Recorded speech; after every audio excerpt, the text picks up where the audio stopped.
napríklad môjho otca pozná každý, ale nikdy nemal taký úspech ako Smer. Takto, keď mám hodnotiť Richarda Sulíka, my sa zase nejako extrémne nepoznáme. Stretli sme sa samozrejme v reláciách a v parlamente a všelikde. Lebo on začal kampaň takmer z nuly. A ja si presne pamätám prvýkrát tú farbu, ako zvolil, extrémne modernú.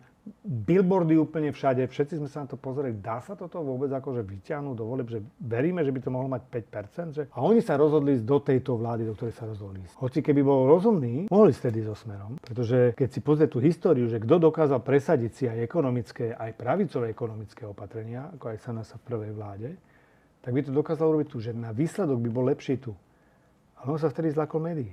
Mohol si realizovať v 2010 svoju ekonomickú politiku, mohol byť kľudne minister financií. Všetky veci, ktoré by chcel, okrem samozrejme tých antisociálnych, ale on, neviem, či chcel, on nebol kaník, že by chcel rušiť dôchodky alebo niečo podobné, mohol realizovať.